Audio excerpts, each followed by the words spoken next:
Yeah, we're live. Hello, everyone. Welcome to Pebble, a startup podcast which is specially built around startups in deep tech and entrepreneurs who are making the news.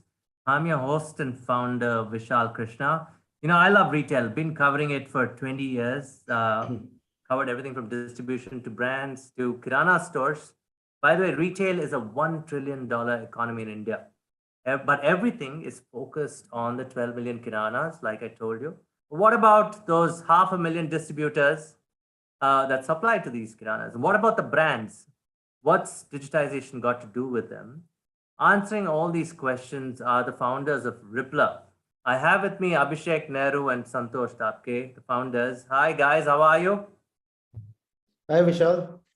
Hi, Hi Vishal, good Santosh. evening. Good Nice evening. to be on your Always. channel. No, thank you so much. By the way, there's so much about them, right? Abhishek has in the past worked with Chroma and Flipkart. Santosh has worked in Philips, Whirlpool, Reliance Capital, and HDFC Bank. A little bit about Ripplr.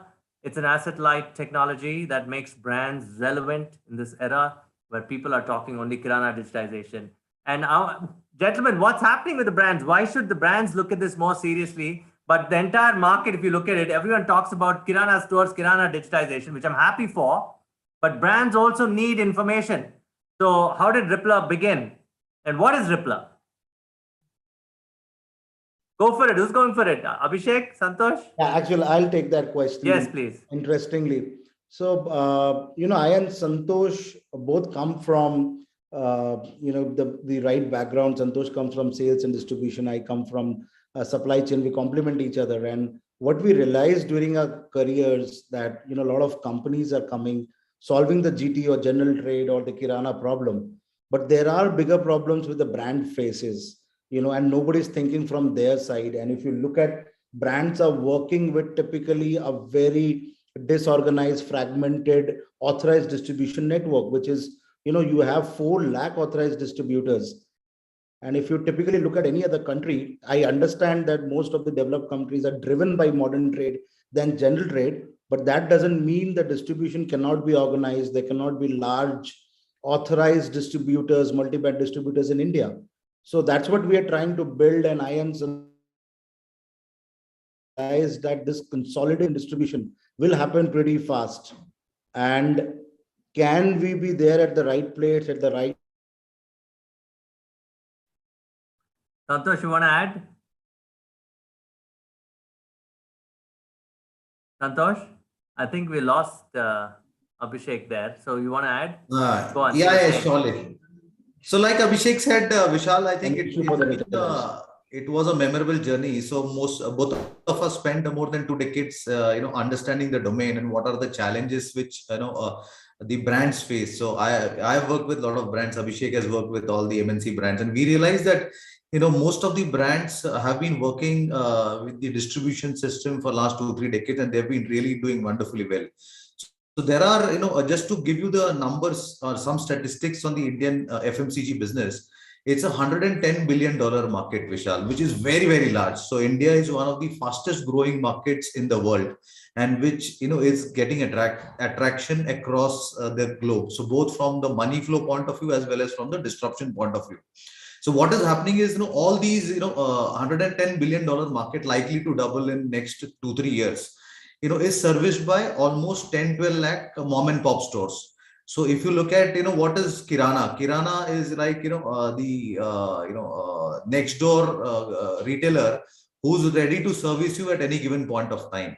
So most of these retailers are being serviced by 4-5 lakh authorized distributors of the brands. And these authorized distributors have been working with the brands for last 2-3 decades, and has been very, very loyal and, working as per the requirements of the brand. However, what has happened in the last 1.5-2 years is because of the COVID impact, there has been a sea change in the shift which has happened from offline to online. If you look at the experience, a lot of consumers started buying online, and the shift started happening very, very strong, which was the reason why we started Ripplr, and where we realized that it's high time to digitize or organize the entire traditional distribution model. And that was the reason we left our cushy jobs and started Ripplr almost 2.5 years back. So the journey has been really, really exciting. I think we were working 24/7 in the midst of COVID. So none of us took leave, though we worked on a replacement model. So, but pretty exciting journey, Vishal, I can say. I'm interested in knowing what is the future. You call yourself the future of distribution, right? For the benefit of our audience, and many of them obviously are smartphone generation, right? And people have seen many brands go to kiranas and capture data on smartphones, but that's not everything.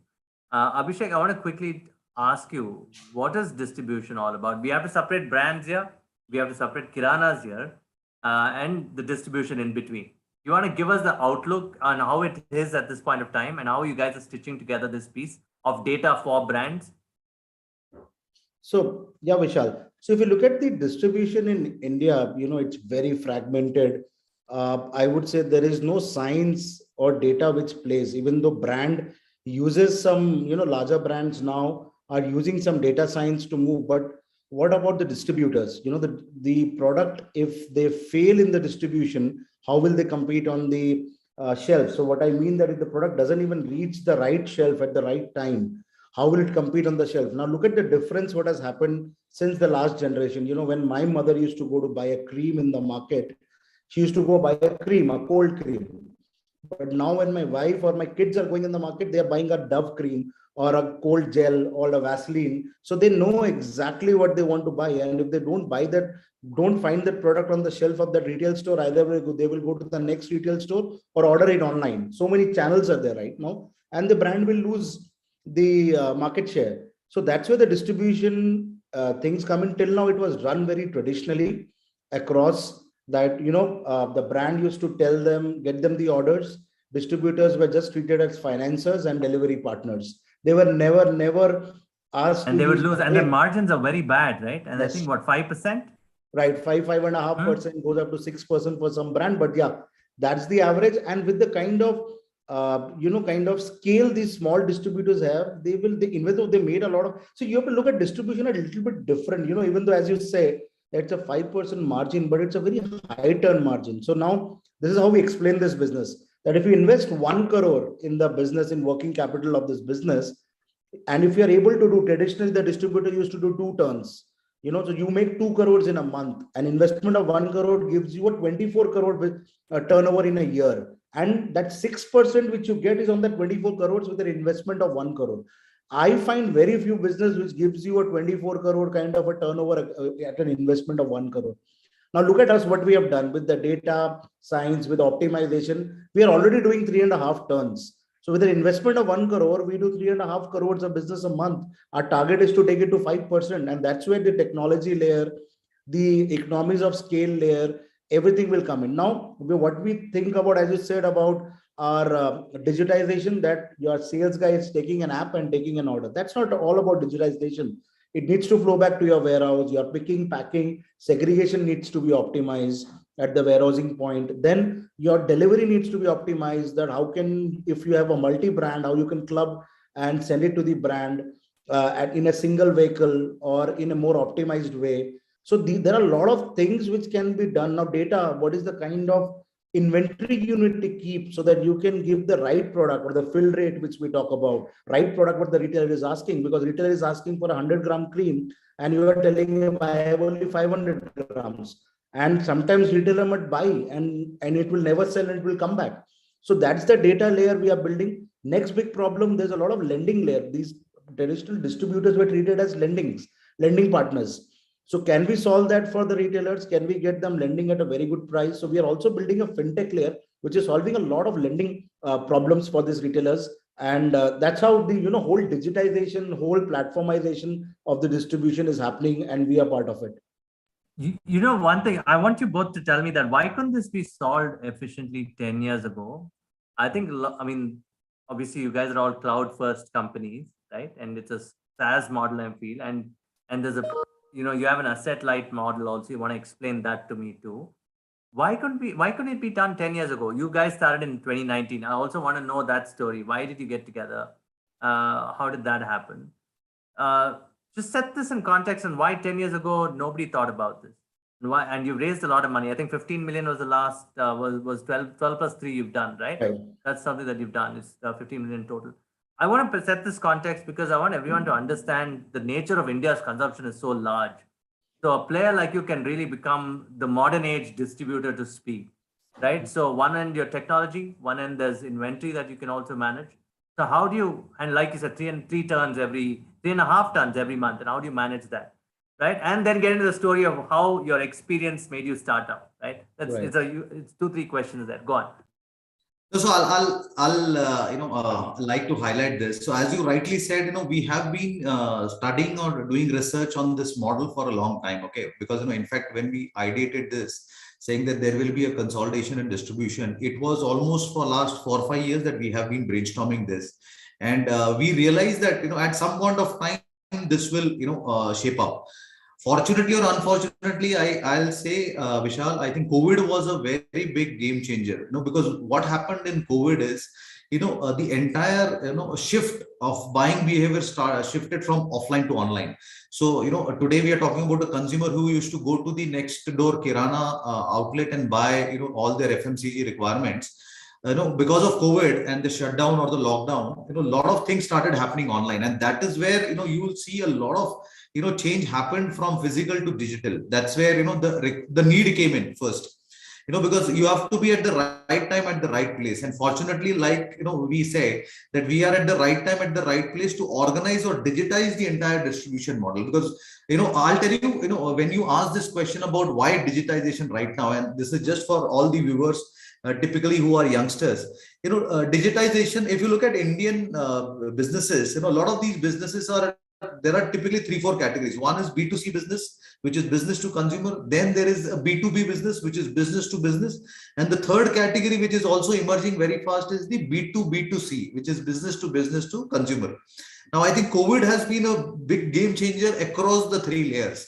And COVID, brought in a sense of digitization, saying that, hey, if a brand or a distribution company is not equipped or digitized, there might be a chances of it dying out very fast.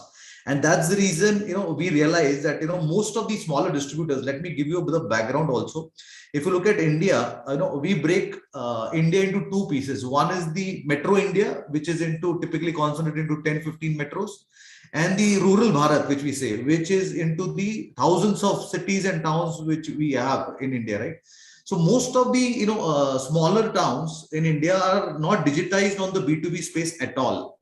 And if you look at the digital distribution change which we are trying to bring, we are trying to organize this entire distribution model by digitizing the sub distributors, which we call them, giving them a Uber kind of an experience. So what is our thought? Our thought is, today, if you are a distributor, Vishal, who is based out of Tumkur, for example, what is the most important experience which you want to give it to your retailers or your consumers is the Uber experience. I use Uber very, very regularly, and I don't have to do anything. It is just in 3 clicks that I get the entire ride, and I don't have to blink my eye. Everything is done by the backend algorithms which are built by Uber. So in Ripplr, we are trying to replicate that backend algorithms of Uber, which will give a seamless experience to the distributors and retailers in India. So like I said, there are 10-12 million retailers and around 3-4-5 lakh distributors. So if we digitize the entire value chain, I think every single intermediary will get an Uber experience, and which will ultimately help experience to the consumers in a better way. That's what the vision of Ripplr, why we started it, right? Consumers, and in this case also the retailers also, and the brands. The brands have Yes. direct data. In the old days it was dead, right? It was always trade promotion driven, right? Yes. People wouldn't know what's happening really, but the retailer wouldn't want an extra toothpaste, but he'd still get it. Right? Wasn't that the way it worked? Right. Yeah. So go on, Santosh. Pardon me. Go on. So I'll tell you what we are also trying to solve for the brand. So as you rightly said, and Abhishek also mentioned, most of the brands, if you see in India, are if you look at the Bain Capital report, very interesting report for all the people who want to do some homework. So there are thousands of brands who are homegrown brands in India. Most of these brands, lack the capability of distribution. What do I mean by that? So if Vishal is a brand who has developed a good brand, a good innovative brand. Unfortunately, if Vishal has to grow 100x in trade, he has to come to offline distribution, and that's where most of the brands feel the pain, saying that they don't have the reach and capability to grow their 100x value. And most of these brands die out because of distribution problem in India. Right. That's the bigger challenge which we are trying to solve. So what we are doing is, for the brands, all the new age brands, we are trying to give them an experience which organizes the entire distribution network. So once we partner with them, we do a pilot to understand the product market fit, and we are able to give them reach and visibility across the geographies which we are present as a distribution company, which earlier didn't exist. So if Vishal wants to expand your base in distribution, you have to go to each and every city or town and meet the distributor and appoint him and speak to them on the commercials, and then start your visibility. But here you don't have to do anything. You have to just come to the Ripplr platform, where we have built a Ripplr kind of Uber experience, which I said, and we will give you the reach and visibility, which is a big game changer for the brands. And trust me, in India, I think the potential for new age brands is very bright. The kind of innovation which we have seen in the last couple of years, mind-boggling. Trust me, Vishal. That's the reason we say that it's a long-term partnership. You build your brand, we will give you the reach and visibility as a distribution house. Would you say you guys learned from the e-commerce companies that distribution can change with technology? Is that what happened? Because you guys worked in large companies, you were in conglomerates mostly. And you worked in a unicorn, though, Abhishek, right? So I want to know, how did you guys get together? Right. So quickly, Vishal, firstly, your last question, which I wanted to answer was that, why this didn't happen before, why this digitization didn't happen before. I have only one answer: because Ripplr didn't existed. They were waiting for us to start Ripplr to this happened. Because I'll tell you a little bit background why it did not happen. It did not happen because, as I said, somebody as big as Ripplr, who had that kind of a scale, or who is building that kind of a scale, did not exist. And what brand has to do? We were part of the brand at that time. What we wanted to do, we wanted to reach to every nook and corner of India, and the only way is to identify smaller distributors who have limited capital, kind of control them with all the processes, sales, and that's how we went ahead. And by the time we thought about building a big distribution company, it was already, we have already scaled up. Brands had scaled up so much, to again reconcile, they wanted somebody like us. So we have come in now. One case study I'll tell you. One brand in Bangalore, which is one of the biggest brands in India, they do some 20 crore business in Bangalore, and they have 17 distributors. To manage those 17 distributors is a big headache. They have to build a huge sales team which is managing the distributors. Now, if you look at brands, they are also under cost pressures. They have squeezed their supply chain, they have squeezed their manufacturing. The only place which is the distribution and the sales team is what they need to squeeze, and that's where we come in. So they see us as one of the consolidators. As a first step, they see that I can consolidate 4 or 5 of my weak distributors, and Ripplr can take and scale it up. So that's the biggest advantage, or the first step brand takes with us. And once they start working with us, they start realizing the value which we add, obviously, which Santosh spoke about. Got it. So one is that. Secondly, how we met, I think some 4.5 years back, when I was working with my last startup, Bring Logistics. And then I worked with a lot of D2C brand, and they kept on asking me that, Abhishek, can you help me set up offline distribution? Because I was already doing 3PL for them. And we couldn't do it in Bring because we were a hardcore 3PL company. So that's where one of a very close friend of mine, I kept on telling him that, he's also a founder of one of the unicorns, a very close friend. And he kept on telling me, Abhishek, offline distribution is a problem. And I kept on telling that if somebody can build a distribution company where we build that network with the larger brands, and the smaller brands can piggyback and scale up at a fraction of a cost which they would have spent building their own network. So he told me that there is one more guy who keeps on talking about the same problem statement. And that's how, through a common friend, I met Santosh.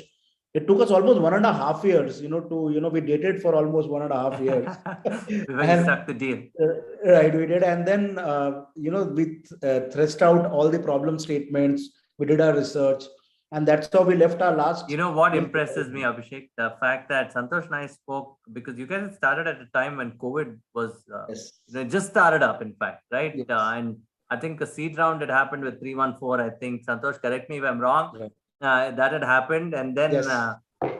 I think we were talking, and I think the Zephyr round had just happened. Happened. Right? The interesting piece for me is the way you've grown. The company. Say in about 2 years you've raised 15 million, of course, and you've reached what 30,000 retailers, and I don't know. This was 2-month-old data. Yeah. And you've also reached many brands, right? I don't know, brands like Reckitt, I think, Godrej, those are the ones, ITC, Britannia. I HUL. want to know how HUL also, pardon me, how did that growth happen? I'm very curious to know, because now there's also asset light. When in India, if you talk about assets, we always talk about cash burn. And I know you've also put out a press release saying you want to be 1,000 crores in recurring revenue in a coming year or some financial year. How is that going to happen? Now, okay, you open up a presentation to show us. Go for it. Yeah. So I think this is where the asset light model came in. So ideally, this I would say round which we have raised is to scale up the asset light model. So Vishal, I'll tell you what exactly happened. So we started with I would say a little bit of asset or full stack model, we call it, where we started building leasing our own warehouse, working with brand, building our own team structures, and then the whole delivery network. Even though we didn't own anything, everything was aggregated, but our team was running it. And why we had to do that? Because first we have to build conviction with the brand that we can actually run the distribution business, scale it up, which we have done in the last 1.5, 2 years. And now the brand knows that we can scale up. And secondly, we wanted to convince. In fact, I want to tell you that we proudly say that we are the only multi-brand authorized distribution in India, which is present in 6 cities. Multi-brand I'm talking about. You will find distribution networks, and I'm talking about authorized. I'm not talking about wholesale. That's a difference, or that's a market we are organizing. Right. So now the full stack model is that we do that. Second is our distribution partner model, where we are onboarding a lot of partners. So there are 3 types of partners. First, small distributors, who are not doing pretty well in the tier 2 cities. We will be onboarding them on a platform who will work exclusively with us.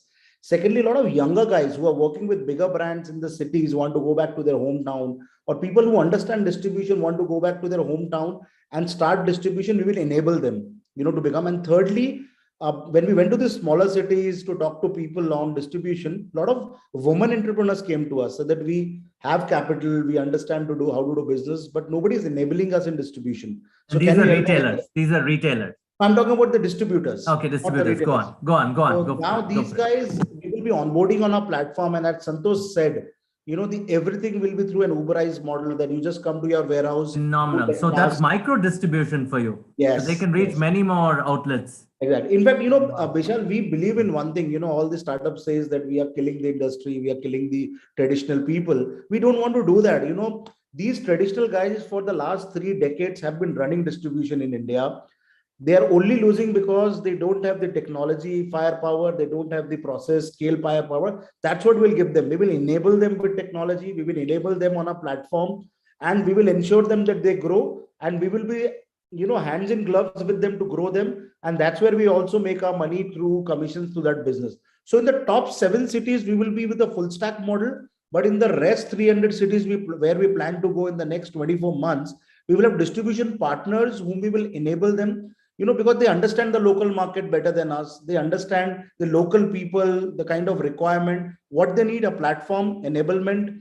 The enablement can be through your supply chain enablement, technology enablement, data, and obviously capital also. We are tying up with a lot of NBFCs and banks now, who will through us, fund them when they need capital. So that's what we are building. We are building a marketplace for distribution enablement as our next step.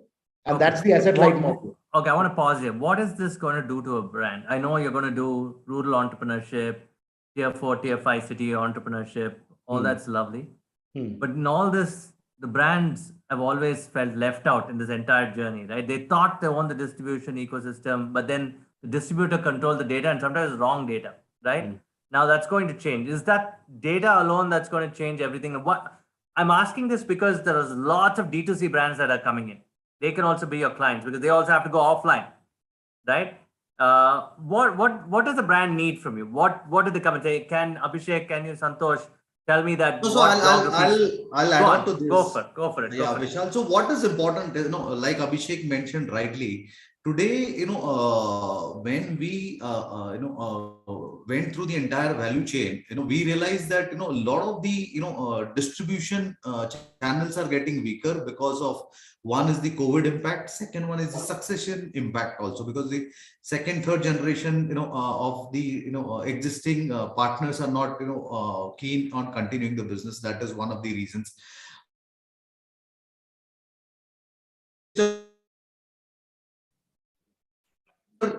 With people who are adaptable to the future technology. That's where the brand is looking at, because like we go by the old saying, what got you here won't get you there. So unless and until you adapt to the new changes which are happening in the world, which I mentioned, the entire buying behavior has changed.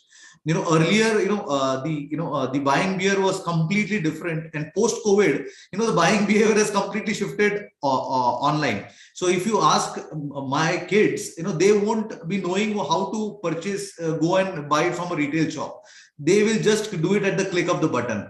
Now for the entire traditional system to shift from the physical model to the digital model, it will require a humongous kind of effort, and the brands are ready to partner with them, and be a a long term impacting change for them. So that's where Ripplr comes in. Ripplr is actually trying to build an asset light platform, which we say, we are like an omni channel model, where we are not trying to threaten the existing distribution network. However, we are trying to complement them by. I got it. So you will use the 3PL network, you'll use the warehousing network, right? But will you have to buy directly from the brands and then give it to these micro distributors, or these, Yes, you have to do that? I would not like to comment it on directly, because there are multiple models which will evolve. Okay, because today there is a particular buying pattern which happens from the brands, but tomorrow this will change, because there are a lot of disruptions happening in the space. So what do we mean by that? We are trying to strengthen the traditional distribution channel, is what we are here to bring in, because that is getting weaker. So like there are a lot of smaller fragmented partners in the country, which we are trying to strengthen by bringing in a lot of technology layer, a lot of data analytics, a lot of supply chain solutions, which actually didn't exist in the past decade or so. So for the brands, it would be easier that rather than working or having somebody who's weak, why don't we partner with Ripplr, who's trying to complement and explore the entire distribution network? Can new age brands work with you also? Absolutely. So a lot of new age brands, if you look at the kind of wish list which we have, I think today we had a meeting with our new age brand teams, and I told them that I'm totally disappointed with the performance. Because the expectations of the new age brands is very high. Because I was reading an Avendas report, they said there'll be 6,000 new age brands in another couple of years. Absolutely. And $100 billion market. No, it's going to be a very big game changer. I'll tell you, the kind of innovation which is happening in new age brands is phenomenal. If you meet some of the founders of new age brands, you get excited. What kind of product is this? We have never seen this. But the only challenge which they face is when they come to offline distribution. It is actually for them it's an impossible task. So that's where for us it's a win-win situation. We are trying to build our distribution expertise, helping the new age brands to operate and grow in multiple geographies. So India, if you talk about, there are thousands of towns which are there, which are for a new age brand, for him 10-15 cities is more than enough. But what happens if the aspirations of the brand is to grow to 1,000 cities? Who can take them there? He has to build his own network, right? So that is something which the brand doesn't want to do, because distribution. I go to gym. Abhishek is a regular gymmer, so we keep on talking between ourselves that distribution is developing a different muscle. So if you're training your body for marathon, in gym you have to train your body for putting the core or the front end muscles, building the front muscles, right? Also, yeah, correct. You are right. Absolutely. My question was just heading there. In the old days, this changes the entire market study perspective. In the old days, I'd have an agency go and study market, right? And then I would say that, okay, how many distributors can serve these retailers? Can we create new retail partners? Right. With you, it changes. Completely. Right. So like you said, now I'm agile. As a brand, I'm agile. I can also do rural only brands. Yes. I can have a different brand in the cities if I want it. As a manufacturer, if I'm ITC or HUL, I'm back in the reckoning. I can compete with new age brands. That's what I was coming to. Yes. So what does a Right. brand want? The biggest challenge with the distributor is that they don't talk the same language. So we talk the same language. We have come from brands. We understand their pain points. Secondly, what we see, what does a brand want? They want to consolidate their distribution network. So that's what they can do as a first step with us. In the back end, we have multiple distribution partners, which my platform is driving the operations, and they get a seamless experience. They will not know that is this business in the back end run by Ripplr full stack model or been run by partner. So that's the kind of platform, seamless platform we will build. We are building, in fact, on our platform. We are going live with our platform in February on the distribution partner side. So that's what we are trying to build. And that is a problem statement brand gave us, that can you help us consolidate our distribution network across India? And that's what we are doing. And as you said, for a smaller brand, we are giving them the access to this whole distribution network. You just come, it's a plug and play. Come, log into our platform, or just give us the data, send your products wherever you want to do distribution. We will share the data, what kind of SKUs, what kind of product sells where, and you can just reach we are 30,000 retailers. We will reach 1 lakh retailers in next 6 months. You can reach the 1 lakh retailers at one shot without anything. Okay, great. In this journey of yours, right, it's great to be founders, but I also want to ask you, the biggest concern and burn for you, you're building some system of value. There is value I see in this. Your biggest burn, is it talent? Is it marketing the idea? It's a B2B. So, and it's like B2B to C also in many cases, but mostly B2B. So it works. Brands see value, they pay for you, it's straight cash. Then there's an asset model also, right? You have to pay for where is your biggest burn today? Hiring or asset management? Movement of goods, logistics, but you use 3PL and logistics. So what's the biggest burn? We come from from a professional background. So for us, we don't understand burn. Okay, for us, it is all about profitability.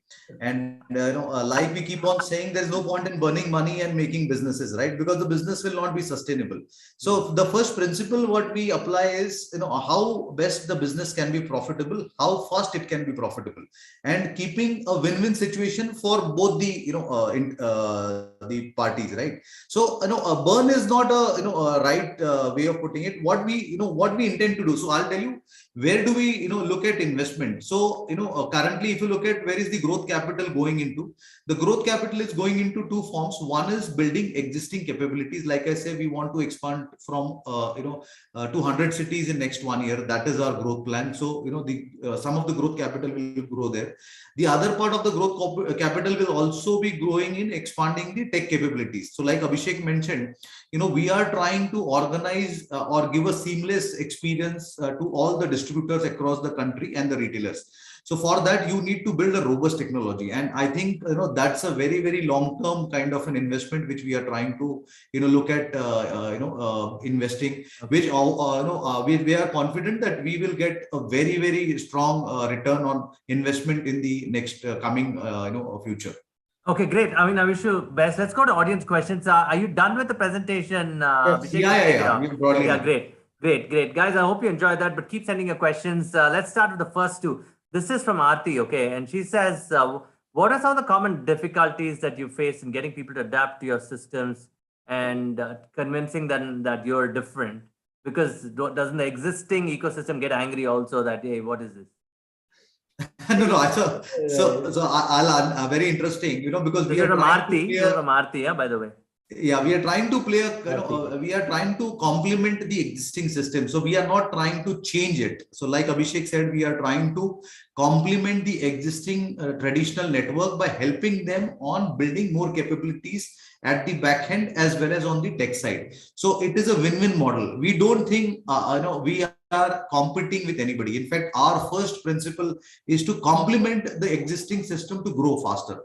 So for us, so far, we have not faced any resistance. In fact, we have been welcomed by most of the traditional partners as well, who see a lot of value add by partnering with us. So I think there is no conflict which we have seen so far. All right, I'll move on to the next one. I hope that comes in. Let's go to the next question. Okay, this is from Dasri. Says, do you help brands get transparency and visibility with suppliers and distributors that you work with, and do you audit that transparency? Yeah, so that's the biggest, I would say, advantage working with Ripplr, because all our processes are digitized, right? So once it is digitized, till now, if you look at traditional distribution was very opaque. You don't know what is selling where, what is the inventory is holding. But with our platform, everything is digitized. If you want, whoever is there on our platform now, even now you can just log in and check that what inventory is lying in which warehouse, what is the orders my sales guys have taken real time, what has been delivered, what is pending for delivery, with the reasons and all. And that's the biggest advantage our whole platform will have, that the whole distribution ecosystem will become very, very transparent. That's a fair point. Next question. This is from Supreet. How does visualization, or you're a data visualization company too, how does visualization of data in the supply chain aid in understanding lapses and optimizing for efficiency of operations for the brand? So see, data visualization plays a big, big game, because how you present your data, to your brand makes a difference. You give them so there's a saying, right? What we do, you give them a raw sheet, still they have the data, or you make dashboards out of it, take inferences and show it to them. What's the better way of doing that, right? So the brand, the biggest thing is that we are working on the ground. We understand the challenges, we understand the roadblocks which are there in the pattern. So with the data, if we can build dashboards and create inferences which will make the business more smoother, more profitable, or more scalable, obviously we can take it to the brand, and brand will be much happier. And believe me, this data will be big for the challenger brand, as well as a lot of international brands are talking to us to launch their products in India. So we can help this data. So, look at the traditional distributor. The brand comes, they launch the product there. We launch it with a science. We know what SKU works well in which micro market, and we launch the right kind of products at the right market. So the brand has a better chance of becoming successful with us than any other distributor present now. So that's where the data visualization, the data game comes in. Data is the next fuel. Yeah, absolutely. And you said international brands. How do you work with them? Because international brands, like I said, they have to get analysts, consultants to understand. But now they can come onto your platform too, Right. and straight away start thinking about expansion, right? Since you mentioned international brands, have you worked with any? And tell us how you're going to help these new age brands from abroad coming into. Right. So till now, we were too small for an international brand, but now with 6 cities which we are present in now, and with almost more than 35,000 retailers on our platform, they have taken a notice. The biggest advantage of the brand is that we are working with some Southeast Asian brand who want to enter India. And believe me, they've been trying to enter India for the last 4-5 years. And where they failed is exactly what you said, that they have to get the analysts done, put a team on the ground. Even in a city like Bangalore, if they want to cover whole of Bangalore, at least onboard 4 to 5 distributors, manage them.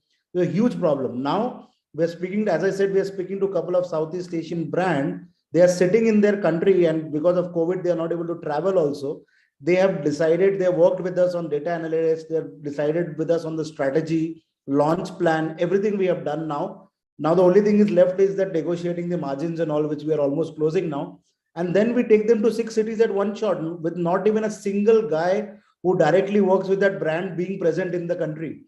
So that's the biggest advantage, and we are helping them in everything from go-to-market to strategizing. In fact, they have been telling us, I need some promoter to promote my brand inside the store. We are getting the promoters for them. So everything has been strategized under a single roof, with not a single guy on the ground from their team. So we become their pseudo sales, marketing, every team. And then we launch the brand. So ideally, if you look at this brand, there is absolutely no capex or investment to launch their products in India. And that's the advantage we give to any international brands. Okay. Abhishek, before we move ahead, can you just remove the presentation so that I can see you better? Thank you so much. Yeah, great. You also said there's AI in this, right? As people from the corporate side, and both of you coming from the management side, I want to get into leadership in a bit, but this question is important. How did you get a good tech co-founder, if you have one? How did you build that thing? And what is AI for you? What does it mean for you? I'm asking in real sense because we are business people. We look at cash, right? What did AI do to you? How did you guys understand that subject? And is it truly AI, or is it machine learning? Or are you getting towards AI?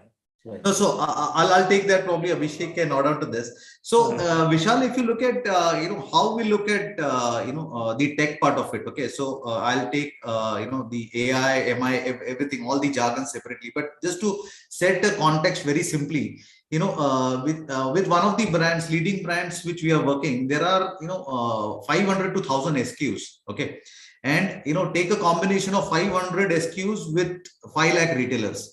And that's the kind of simulations which you can do on data. So we can talk about AI, we can talk about ML, everything can happen. And that's where, we will say that data is a new fuel. So if we can, build an algorithm or a backend system, which is, which your machine learning can happen, I think we can create great insights for both the backend of the brands also and the front end to the retailers also, which was never done in the past. So what has happened is, if you look at the traditional distribution business, it was what was traditional distribution in India? The traditional distribution was, one is finance, second one is delivery. These were the two aspects of traditional distribution in India. Now we are bringing a revolutionary change by adding 3-4 layers, one of which obviously will be data analytics.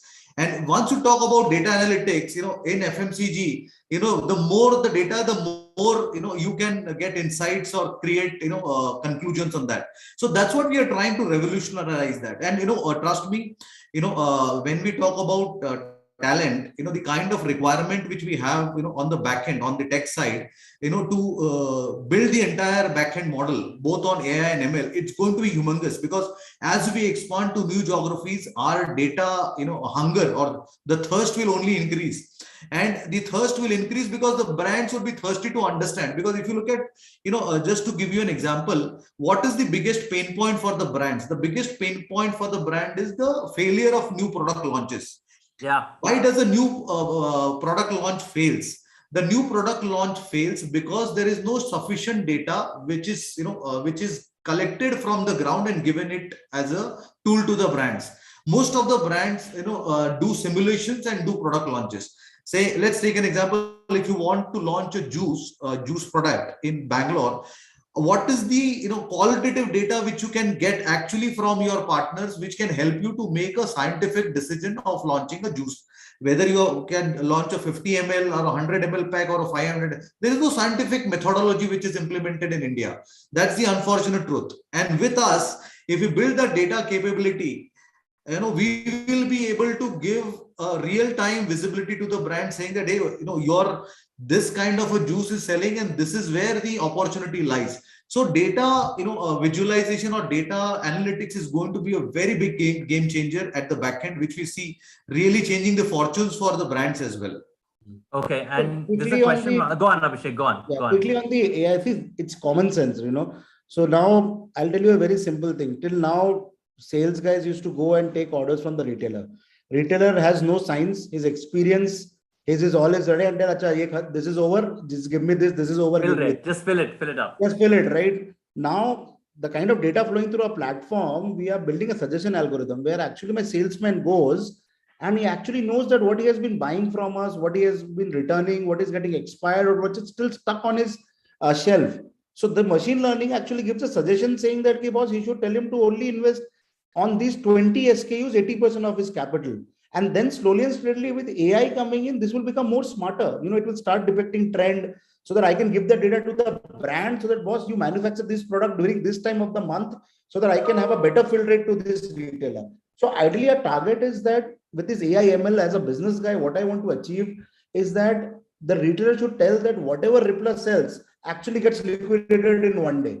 So that is the kind of data layer that is where AI ML comes in. And your entire job is to increase the turns, right? The number of turns are very important, right? Yeah. So here's a question from Aditya. He says, have you thought about because you have too many people in the entire ecosystem, have you thought about integrating blockchain, smart contracts on your services? Can you experiment? Are you open to startups coming in, plugging in with you and experimenting? And I'm sure it is somebody from the student startup world, perhaps. That's why I'm asking this. Go on. Absolutely, boss. I and Santosh are a big, I would say, advocate of blockchain and obviously crypto, where their money comes in. So we are a big advocate in crypto. In fact, we have been looking for some early stage startup which kind of we have made some thesis in our mind about blockchain, how it will work and all. And we were ready to invest also, interestingly. We were evaluating a few, but it did not fit it into our area. But we are a big thing. There's a lot of changes happening in blockchain, in supply chain and all. And anybody has some ideas which can make our life easier, they are welcome. We can work together to make this big. But yeah, I and Santosh are big advocate of blockchain and crypto. That's what we. But Vishal, just to add on to Abhishek, like we say, we are a firm believer that data is going to drive the next, business growth, right? So, and blockchain decentralizes the entire mechanism. So, like we keep on discussing a lot of times, that the kind of data which we are going to, manage over a period of time, it can be only handled if there is a efficient system which can be actually, designed on a blockchain. So, we are very keen and open. That's the reason we keep on, you can say, inspiring or keep on challenging the young techies, saying that how best, they can come up with innovations and make our lives easier, right? There's this portfolio company at PES Ventures called Consumer. And it's interesting. I just want to bring it up because the person's asked a question too. What about brands and forecasting? Apparently they can crawl the web and tell you what consumer trends will be like 1 year down the line. Is that powerful at all? I don't know. I want to ask you, Santosh, Abhishek, do you think that's powerful data that brands would like to use combined with your trade data, review data? Can you build a model around what are the trends in the future? Yeah, absolutely. They are talking about predicting the future. So in any case, forget about our business. In any business, if you can predict the future, even if you can predict your own future, forget about business. It's obviously, it's a big thing. So that's what we want to do. If somebody can, kind of even give I would say 20-30% indication how the trends will be in future, and we can be ready for it. If we knew crypto will become so big almost 3 years back, we would have invested, right, in cryptos or a Bitcoin, right? So anything which helps us build our company future ready, obviously is welcomed, and that's what we want to do. Ideally, I would say it's a little bit of early for us because we are still trying to build that network and all. But yeah, obviously, if somebody from outside helps us do that, nothing like it. No, the beautiful thing is you guys are open to partnerships. That you guys are your founders are saying that we got to grow with partnerships rather than build everything on our own. Obviously, yeah. We don't want to that's a very important change in leadership of the current situation. Santosh, Abhishek, if you'd gone 10 years ago, they'd have said, okay, we'll do it on our own, work for us. Right? How has that changed? Why do you think that change has happened suddenly? We know our strengths and weaknesses, right? And secondly, why do we reinvent the wheel again, right? If everything is there, just plug into it. And yeah, you want to have more pie of that business, acquire it later. Absolutely. Simple as that. Beautiful answer. Okay, next question from Shravan. In the stage of evolution of brands, right? You work with the big ones and the small ones. So the Shravan asks, what are some of the barriers for digital transformations for the existing ones? How fast are they moving vis-a-vis what Santosh said earlier, how modern age brands are moving so fast? So what happens is typically, Vishal, I'll tell you, the champion brands, which we say the bigger brands, are are more keen on getting adaptable to digitization, because they have realized the kind of scale they have. So I'll just give you a statistics. The number says it all. 90% of the market share is dominated by 20-25 brands in India in the FMCG space. So you can see the polarization which is there now. And FMCG is a very, very competitive market. If you are not present on the shelf today, you are likely to lose market share. So for the big FMCG brands, I think change or digitization is already started. I don't see they lagging behind. In fact, they are already leading the race. It is just that how the communication is getting transformed, because for the bigger brands, obviously they do a lot of insights before communicating in public, and that's where the key lies. We are already working very, very closely with a lot of big brands and trying to figure out a model in which we can also help them to provide great market insights. That's phenomenal. That's great. Shravan, I hope that answers your question. So different people, different life cycles, they can cater to everybody. So, but would you say the younger brands are moving faster than the older ones? It's really hard to say, Vishal, but believe me, for the bigger brands, it takes time, because it's the size of the organization itself talk about it. The smaller brands, it's more nimble, right? So Yeah. you're more flexible and adaptable. But nevertheless, I think, everybody's understood that, next future is going to be data.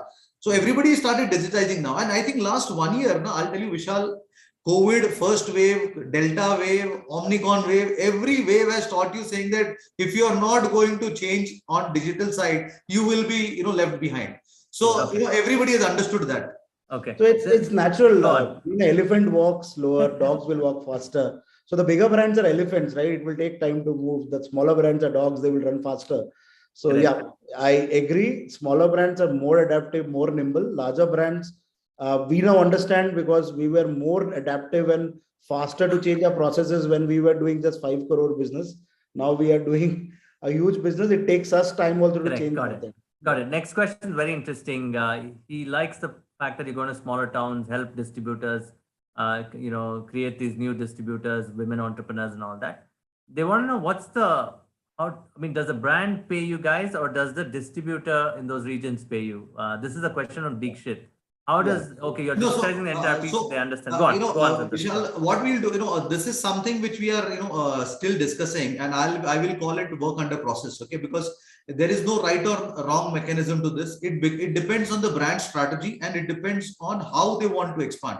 So there is no right or wrong answer to this question, and it's not a straight line answer.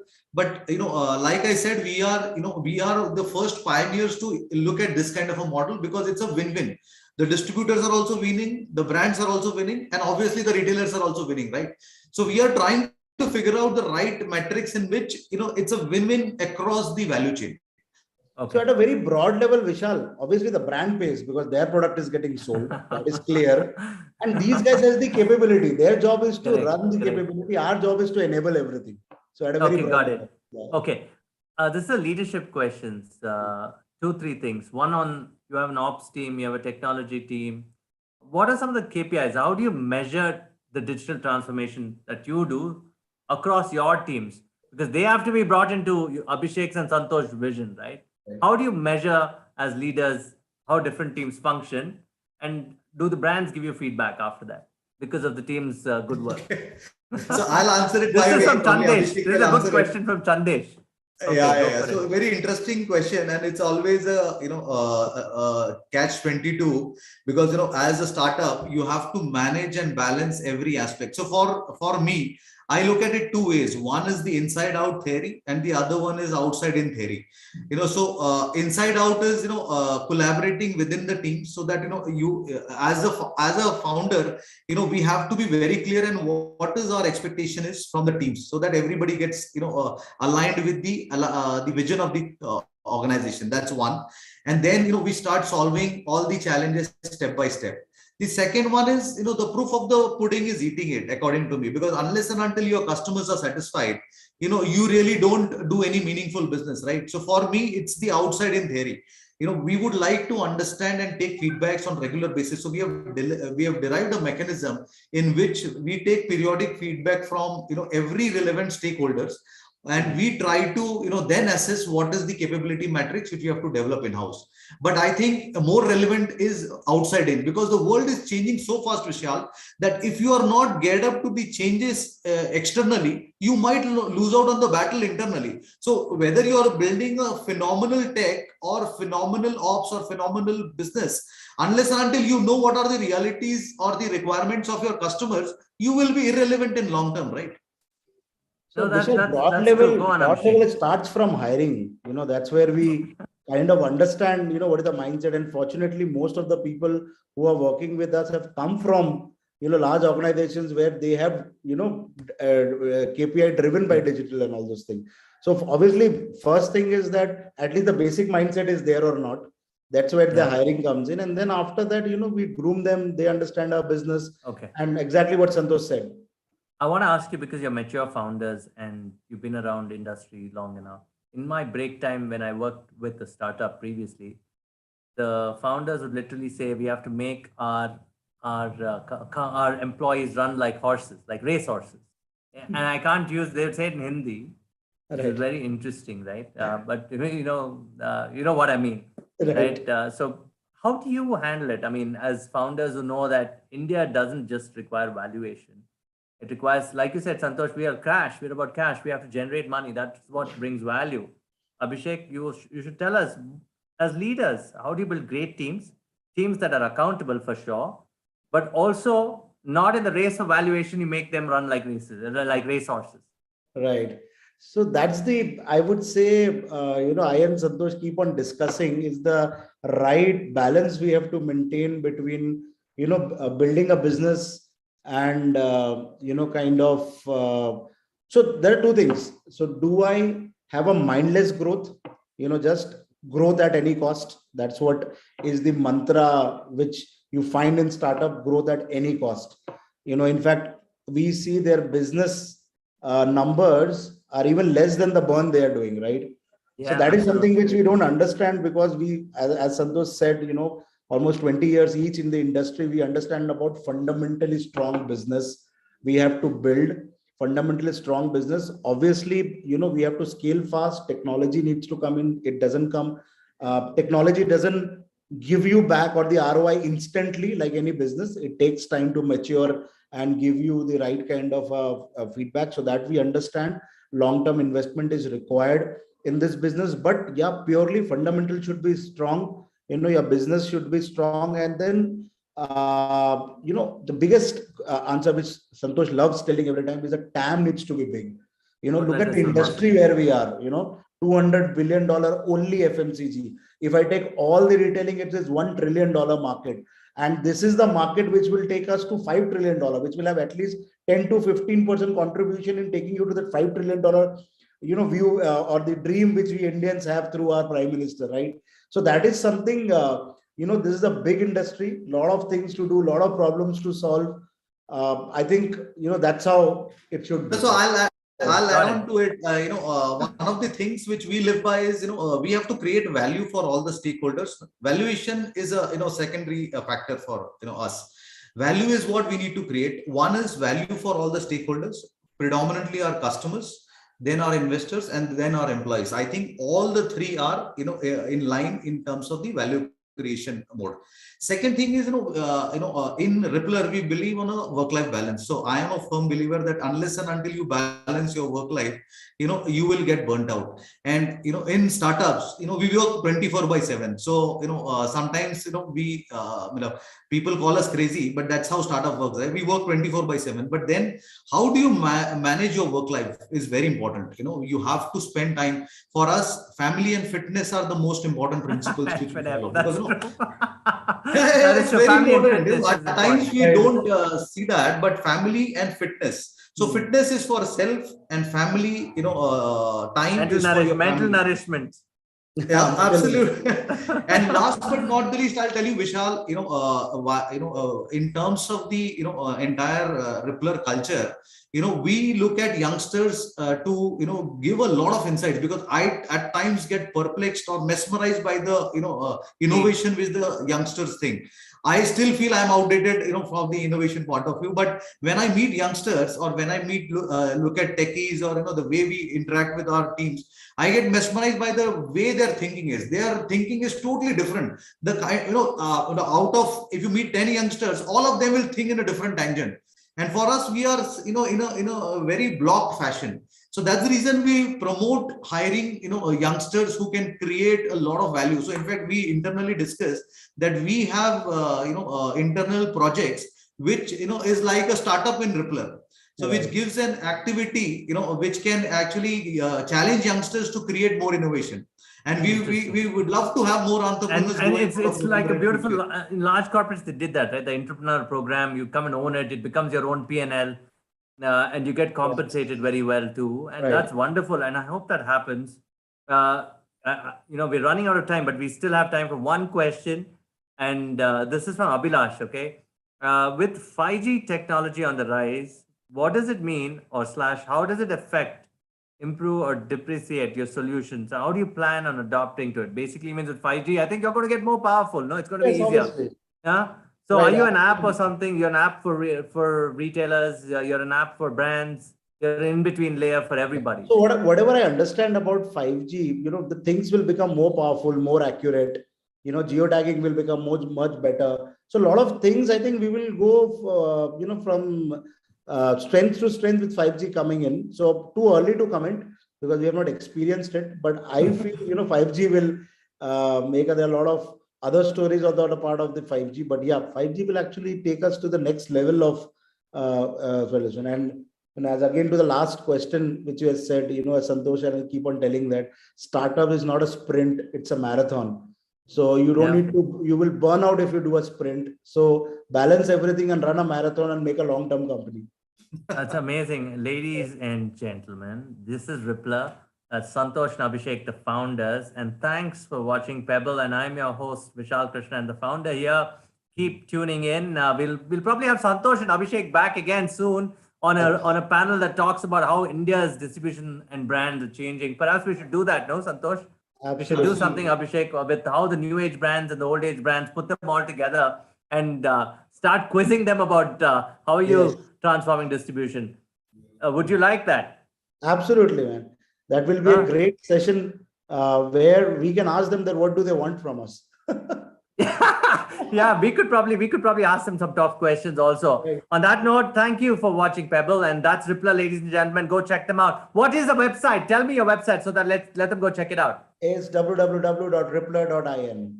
Ripplr.in is the website. And can startups write to you on LinkedIn, or should they write to you on your emails? Absolutely, they can write to us on LinkedIn. We are active on LinkedIn. There is an LinkedIn of Intelligent Retail, which is our company which runs Ripplr. So you can even go and write there, we respond there itself, but they can write to our personal LinkedIns also.